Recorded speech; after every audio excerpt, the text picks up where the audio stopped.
우리는 지난 여러 달 동안 창세로부터 시작한 구약에 나타난 언약에 관한 말씀을 지난주까지 묵상했습니다. 여호수아의 마지막 장 세겜에서의 언약으로 끝을 맺게 되었는데요. 그 이유는 바로 약속의 땅인 가나안 땅의 정복을 통하여 하나님의 언약이 완성되었기 때문에 구약의 언약을 여호수아서로 끝으로 마감했습니다. 물론 그 언약이 완전히 이 이스라엘 백성들에 의해서 지켜지지 않았기 때문에 또 다른 슬픈 역사를 갖게 되긴 했지만 하나님께서 약속하신 약속의 땅, 그것은 바로 가나안 땅이었고 그곳에서 그 약속이 완성되었기 때문에 여호수아서 마지막 장을 끝으로 구약의 언약은 마무리할까 합니다. 언약의 원리, 의미, 목적에서부터 언약의 증거, 언약의 백성들의 삶, 그리고 언약의 나라 건국에 이르기까지 언약의 백성들이 가져야 하는 태도, 자세, 그리고 삶에 대하여 6개월 이상 긴 시간 동안 묵상했습니다. 우리가 하나님을 믿는다라고 하는 것은 약속을 믿는 것입니다. 하나님과 맺은 약속을 믿는 것입니다. 그리고 우리가 사용하고 있는 성경은 테스트먼트, 곧 약속입니다. 우리 교회 공동체는 주님이 다시 오실 것을 기다리고 그 약속을 기다리는 공동체지 않습니까? 그래서 약속은 우리 성경에 흐르는 그런 아주 깊은 맛이 있는 그런 말씀이 바로 약속인데, 그 관점에서 성경을 들여다보면 성경은 온통 약속입니다. 약속은 지금 당장 이루어지는 것이 아니지 않습니까? 미래에 일어날 일이므로 우리는 신뢰하며 의지해야 합니다. 그래서 우리가 하나님과의 관계가, 올바른 관계가 필요한 것입니다. 약속을 위해서. 오늘부터는 계속해서 신약에 나타난 언약에 관한 말씀을 함께 이어가도록 할 텐데요.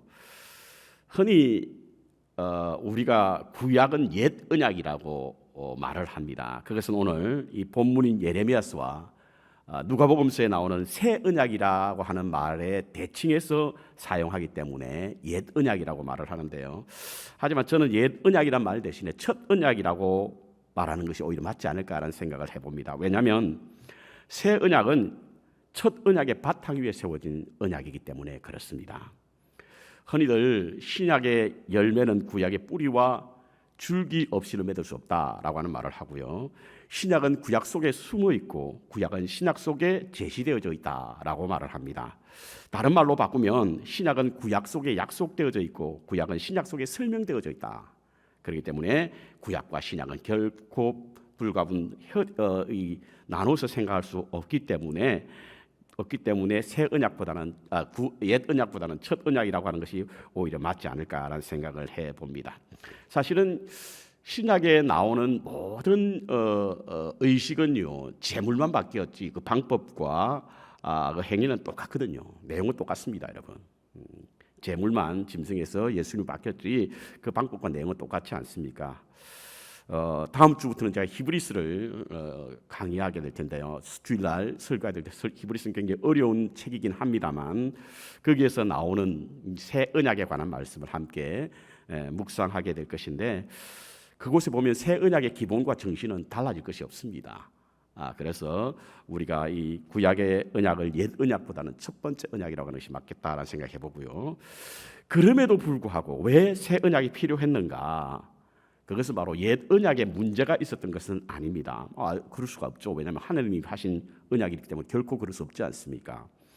그것을 지키지 않았기 때문에 잃어버렸던 거예요. 언약에 문제가 있었던 것이 아니라 언약을 지키지 않았던 사람들의 문제였습니다.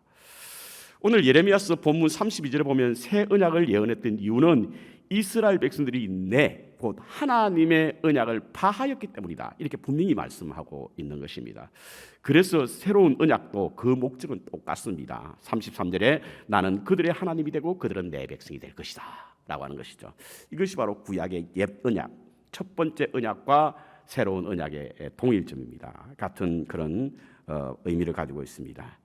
하나님과 모세 그리고 이스라엘 백성들이 세웠던 시내산의 언약과 그 목적은 동일하지만 방법은 달리하겠다라고 하는 것이 바로 이 예레미야서에 나오는 새 언약에 관한 말씀을 설명하게 있는데요. 이스라엘 백성들은 약속의 땅에서 하나님과의 맺은 세겜의 언약을 지키지 않았기 때문에 나라를 잃어버리게 되었고, 그로 인해서 멸망을 당하는 이스라엘의 최후의 날을 목격한 예레미야는 바로 최초로 새로운 언약에 관한 말씀을 하고 있습니다. 그것은 이스라엘의 회복과 함께 하나님과의 새로운 언약이 맺어져야 된다라고 하는 것이죠. 제가 새벽기도 시간에 말씀을 드렸지만 이스라엘 백성들은 하나님으로부터 받은 선택된 백성이라고 하는 증거가 세 가지입니다. 땅, 성전, 그리고 율법이에요. 땅은 바벨론에서 잃어버렸죠. 성전은 파괴되었지 않습니까? 율법은 그 효용적 가치가 사라졌습니다. 자, 이와 같은 때에 그들은 분명히 하나님의 언약의 백성이라고 하는 그 분명한 신분을 잃어버렸습니다. 이때 하나님께서는 바로 예레미야를 통해서 새로운 언약을 맺게 될 것이다 라고 하는 말씀을 해주고 있습니다. 그럼 도대체 새로운 언약은 어떻게 세우시겠다는 건가? 예레미야서 우리가 첫 번째 읽었던 예레미야서에 보면요, 33절에 예레미야서 31장 33절에 보면 하나님의 법을 마음에 두겠다라고 합니다. 하나님의 법을. 그러니까 하나님과의 새로운 언약은 마음에 두겠다는 거예요. 마음에. 옛 언약, 예를 들어 첫 번째 언약은 모세가 시내산에서 받은 돌에 새긴 언약이었고요, 글로 쓰여진 언약이었습니다. 그러나 그것을 지키지 않았지 않습니까? 이제 하나님께서 새롭게 세울 언약은 바로 마음에 새길 것이라고 합니다. 왜죠? 이스라엘 백성들이 하나님의 약속을 지키지 않았던 이유가 무엇입니까? 하나님은 이사야를 통해서 이렇게 말합니다. 그들은 율법을 너무나 잘 알았고 어려서부터 또 율법을 들었고 말했기 때문에 그들은 잘 알았습니다. 하지만 내 백성이 입술로는 나를 공경하되 마음은 내게서 멀도다. 어릴 적부터 배워왔던 것이 있기 때문에 말은 잘하는 거예요. 율법을 잘 압니다. 그리고 율법에 대해서 거침없이 말을 하게 되죠. 하지만 마음이 떠난 그 입술이었다는 겁니다. 우리말 사전에요, 마음이라고 하는 것은 지정의의 움직임 혹은 움직임의 근원이 되는 것이다 이렇게 말하고 있습니다. 여러분, 우리의 지성 그리고 우리가 지적이고 정적이고 의지적인 것은 바로 우리 마음이 그 근원이 된다는 거예요. 그래서 여러분, 전도서가에 그런 말이 있지 않습니까? 우리의 생명의 근원이, 내 마음을 지키라, 생명의 근원이 이에서 남이니라. 마음에서부터 시작되거든요. 그래서 하나님께서는 새로운 언약은 바로 마음에 새길 것이다 이렇게 말하는 거예요. 마음에. 두 번째, 이 예레미야가 새 언약에 관해서 말을 하면서 모든 사람들이 다 아는 하나님의 약속이 될 것이다 이렇게 말합니다. 옛 언약은요, 선택받은 어떤 특정한 사람, 그 가운데서 중보자인 제사장, 그리고 그 제사장들이 백성들에게 하나님의 말씀을 가르치든지 의식을 행하든지 그래서 하나님을 알게 되었습니다. 그런데 예레미야를 통해서 하나님께서는 새로운 언약은 어떤 언약이 될 것이냐, 제사장이나 중보자 없이도 하나님을 알게 되는 언약이 될 것이다. 어떻게 알게 되죠? 언약의 증거가 역사 안으로 들어오게 된다는 거예요. 그게 소위 말하는 인카네이션입니다. 성육신입니다. 하나님의 언약이 역사 속으로 들어와서 모든 사람들이 다 알게 될 것이다 라고 하는 말씀인 것입니다. 여기서 안다라고 하는 히브리어는 제가 몇 차례 말씀드렸지만 야다라고 하는 단순하게 지식으로 아는 것이 아니라 관계를 통해서, 교제를 통해서 아는 그런 어떤 친밀하고 심오한 관계를 말할 때 바로 이 야다, 안다라는 표현을 쓰거든요. 그러니까 새로운 언약은 하나님께서 우리 모두를 알게 하는데 역사 속으로 예수 그리스도께서 이 땅에 오셔서 우리와 함께 계심으로 말미암아 친밀하고 심오한 관계를 통해서 알게 되는 새로운 언약, 그것을 맺게 될 것이다 라고 하나님은 예레미야를 통해서 선포하고 있습니다. 마지막으로 완전한 제3을 얻게 될 것이다. 34절 보면요, 34절 그들이 다시는 각기 이웃과 형제를 가리켜 이르기를 너는 여호와를 알라 하지 아니하리니 이는 작은 자부터 큰 자까지 다 나를 알미라. 내가 그들의 죄악을 사하고 다시는 그 죄를 기억지 아니하리라. 새로운 언약은요, 다시는 죄를 기억지 아니하는 완전한 제3, 그것이 새로운 언약이다 이렇게 말씀하고 있습니다. 이와 같이 예레미야는요, 언약을 잃어버리고 멸망한 이스라엘 백성들에게 최초로 새 언약이라고 하는 단어를 쓰면서 회복하게 될 이스라엘 나라의 새로운 희망을 던졌던 말씀이 오늘 본문에 있는 본문 예레미야서 31장에 나와 있는 말씀입니다. 그렇다고 한다면 예레미야에 의해서 예언됐던 이와 같은 새 언약은 언제 이루어졌느냐? 언제 그 언약이 체결되었는가? 두 번째 본문으로의 말씀을 읽었던 마태복음은 유월절 전날에 있었던 그런 식사 시간에 있었던 장면을 묘사하고 있는 것입니다. 이스라엘 백성들은요, 유월절이 되면 전통적인 식사를 합니다. 그들의 조상들이 출애굽할 때에 먹었던 식사, 그 식사를 함께 나눔으로 그 날을 다시금 기억하고 하나님의 은혜에 대한 감사를 하는 것이 바로 유월절 식사입니다. 예수님께서도 이와 같이 제자들과 함께 유월절 식사를 하게 되었는데요, 식사를 하시다가 갑자기 떡과 포도주를 제자들에게 주시며 하시는 말씀이, 이것은 내 살이다, 내 몸이다. 그리고 포도주를 주시면서 하시는 말씀이, 너희와 많은 사람들을 위하여 흘리는 나의 새 언약의 피다, 이렇게 말씀하고 있는 겁니다. 본문에는 그냥 언약의 피라고 나와 있지만 병행절인 누가복음에 보면 새 언약의 피, 이렇게 말씀하고 있는 거예요. 곧 하나님과 인류와 맺은 새로운 언약은, 그 언약의 매개체는 바로 예수님의 피였다는 거예요. 예수님의 피로 말미암아 우리가 하나님의 백성이 되었다는 겁니다. 쉽게 말씀드리면 첫 번째 언약의 매개체가 바로 십계명이었다고 한다면, 새로운 언약의 매개체는 바로 그리스도의 보혈이었다는 사실인 겁니다.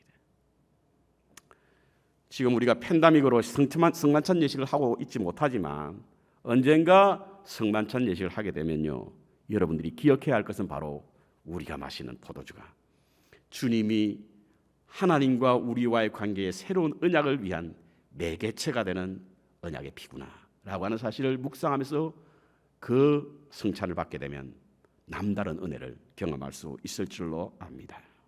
이 성찬식은 바로 하나님은 우리의 하나님이 되고 우리는 하나님의 백성이 되는 언약식이기 때문에 그렇습니다. 그렇다면 우리가 궁금증이 생깁니다. 왜 예수님의 피가 새로운 언약의 매개체가 되었을까? 다른 것도 있지 않습니까? 근데 하필이면 피로 말미암아 하나님과 우리와의 관계에 새로운 언약식을 갖게 되었을까 하는 겁니다. 그 첫 번째로는 바로 피에는 생명이 흐르기 때문에 그렇습니다. 피에는 생명이 흐르기 때문에 그래요. 레위기서와 신명기서에는요, 육체의 생명이 피에 있다라고 하는 사실을 여러 군데서 말씀하고 있습니다. 그뿐만 아니라 창세기 보면요, 가인이 아벨을 죽였을 때에 하나님은 가인에게 나타나서 내 아우의 핏소리가 땅에서부터 호소한다. 생명을 빼앗았는데 핏소리가 들린다는 거예요. 뿐만 아닙니다. 창세기 9장에 보면 인류 최초로 육식을 하게 되는 장면이 나옵니다. 하나님께서 인류 최초로 육식을 하게 되는 것이 바로 노아의 홍수 이후였는데요, 이때 하나님께서는 고기를 그 생명이 되는 피채로 먹지 말라, 이렇게 말씀하고 있습니다. 이는 곧 피가 생명이기 때문에 그렇습니다. 인간은요, 물을 마시지 않아도 하루나 이틀은 살아갈 수 있다고 합니다. 음식을 먹지 않아도 한 2주 정도는 살 수 있다고 하죠. 하지만 산소가 없으면 몇 분을 버티지 못한다고 합니다. 우리 속에 있는 산소 부족을 채워주는 역할을 하는 것이 바로 피라는 거예요. 그래서 피를 너무 많이 흘리면 생명이 위독하다라고 말을 하는 겁니다. 언젠가 한번 제가 소개드렸던 육체 속에 감추어진 영성이라고 하는 책이 있습니다. 의료 선교사의 아들로 태어난 폴 브렌트 박사와 기독교 작가인 필립 야시가 공저해낸 책입니다. 이 책의 내용은 우리 몸 안에 하나님의 이미지가 있다, 이겁니다. 우리 몸 속에는 하나님의 흔적이 있다라고 하는 사실을 그의 의사의 활동을 통해서, 의사의 생활을 통해서 경험한 것을 설명하고 있는 책인데요, 의사 이 폴 브렌트 박사는 어릴 적에 아버지, 의료 선교사인 아버지를 따라서 인도에서 자랐습니다. 어릴 적부터 선교사 아들로 자라면서 아버지를 도와서 이 수술실에 들어가서 뭐 때로는 붕대를 잡아준다든지 피고름을 짤 때 심부름을 한다든지 이런 일을 했다고 합니다. 그러다 보니까 그는 절대로 자기는 커서 의사가 되지 않을 것이다. 왜냐하면 피와 고름에 대한 혐오감 때문입니다. 어릴 적부터 그걸 보았으니까 그렇지 않겠습니까, 여러분? 자기 죽어도 의사는 안 되겠다. 아버지가 선교지에서 얻은 풍토병을 이기지 못해서 세상을 떠났을 때에도 자기는 절대로 의사하지 않겠다라고 결심했다고 합니다. 어머니는 끊임없이 그 폴 브렌트 박사에게 권유를 했습니다. 설득을 했습니다. 내 아버지의 유언이야. 너는 아버지를 이어서 의사가 돼야 돼. 그때도 폴 브렌트 박사는 아닙니다. 나는 건축가가 될 것입니다. 집을 지을 것입니다. 설계자가 될 겁니다. 그런데 어머니의 끈질긴 설득으로 그는 런던에 있는 작은 병원에서 의학 공부를 하게 되었다고 하는데요.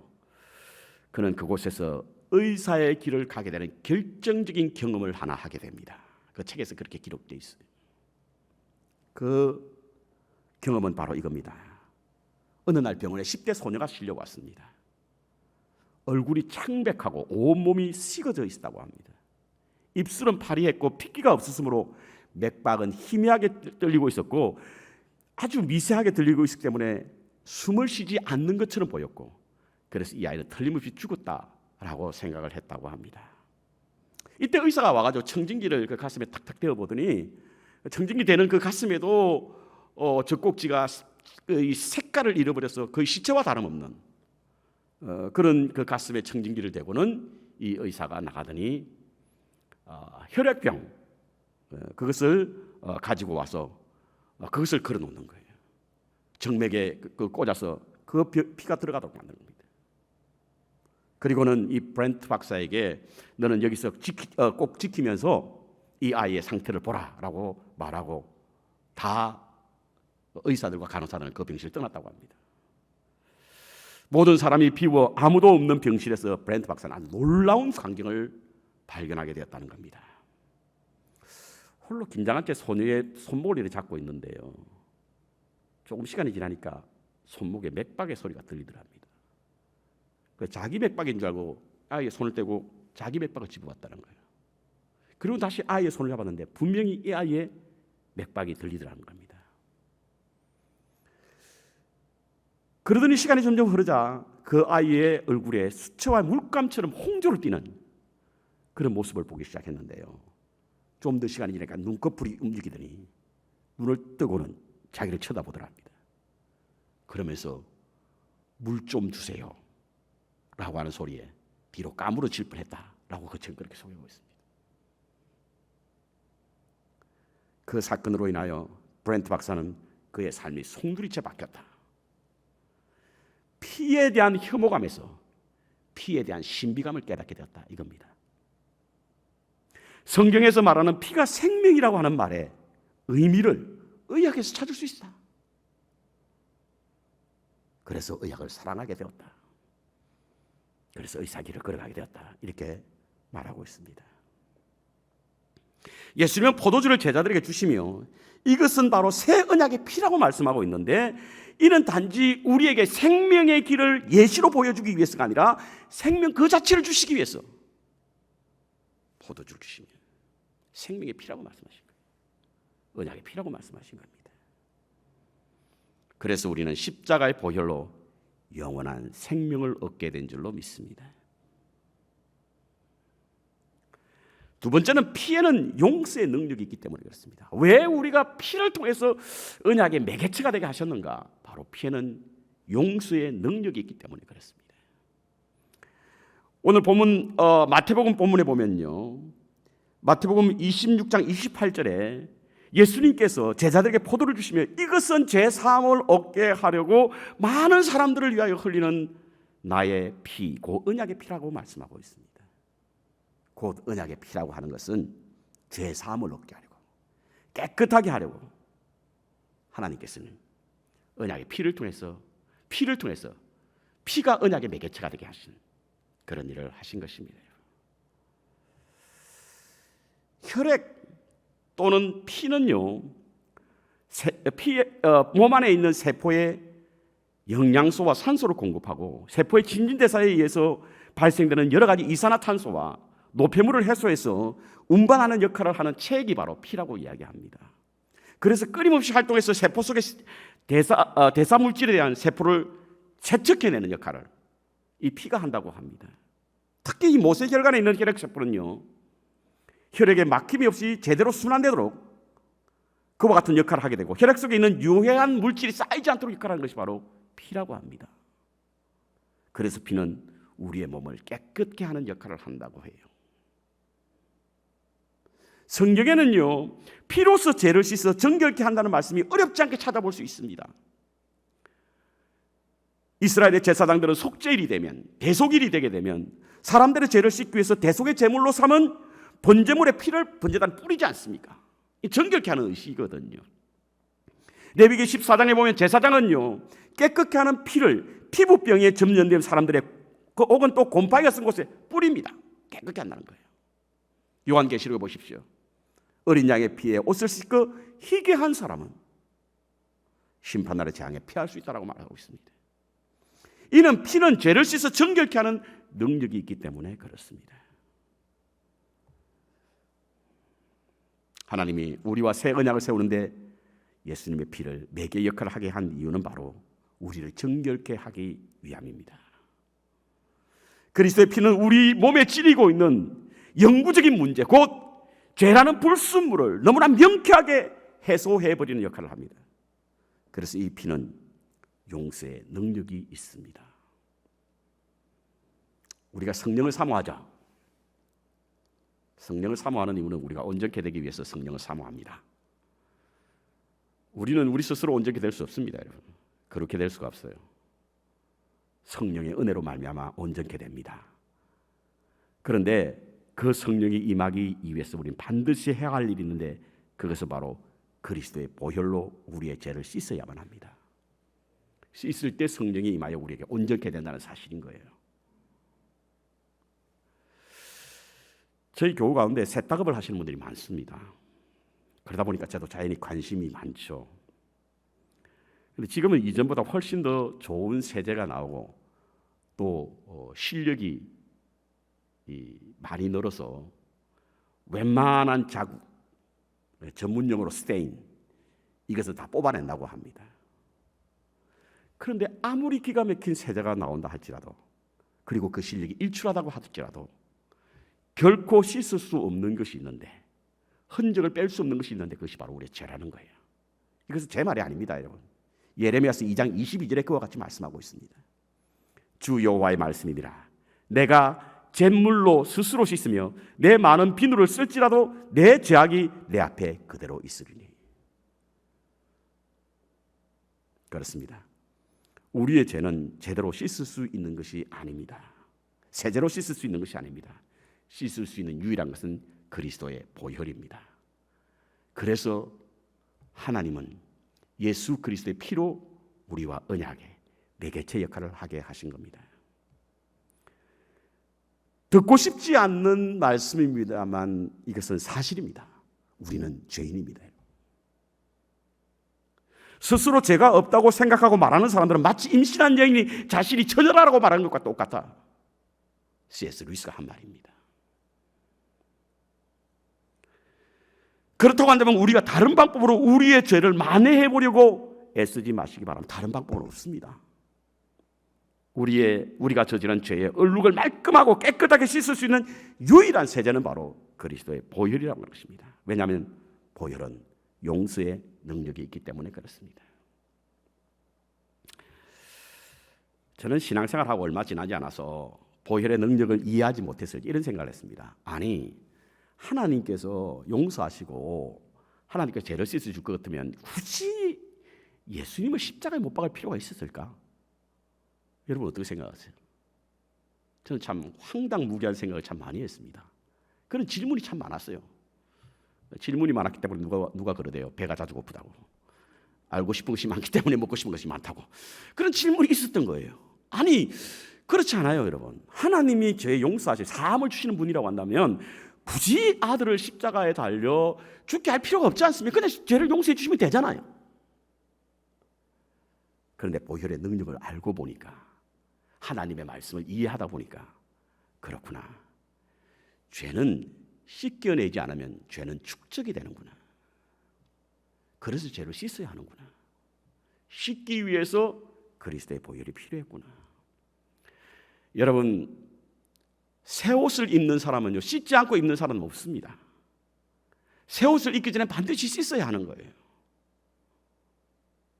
그래서 주님께서는 십자가 달리셨고 하나님께서는 십자가의 보혈로 우리와의 새로운 언약에 대한 매개체 역할을 한 것입니다. 히브리서 그런 말을 했지 않습니까? 피 흘림이 없이는 죄 사함이 없다. 피 흘림이 없이는. 우리가 용서를 받을 수 있는 것은 그냥 받는 것이 아니라 우리의 죄를 씻으신 예수 그리스도의 보혈의 은혜로 말미암아 용서를 받는다는 사실을 잊지 말아야 합니다.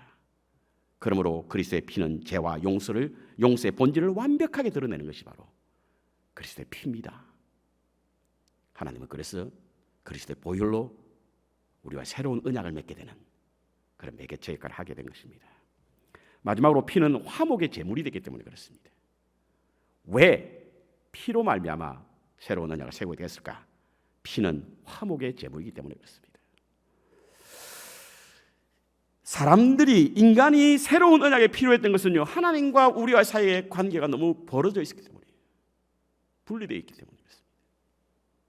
죄는 하나님과 우리의 사이를 벌려놓았고, 그래서 인간은 감히 하나님께 접근할 수 없는 존재가 되었습니다. 성전에는 지성소와 성소로 분리해서 하나님의 현존인 장소인 지성소는 감히 들어갈 수가 없었고, 1년에 한 번씩 대제사장이 그것도 속죄일을 맞아 자기 가장 정결하다고 생각할 때 들어갈 수 있는 곳이 바로 지성소였어요. 그래서 성소와 지성소는 항상 휘장이 갈려있었습니다. 그런데 그 휘장이 언제 찢어졌죠? 예수님께 십자가 달리실 때 찢어졌지 않습니까?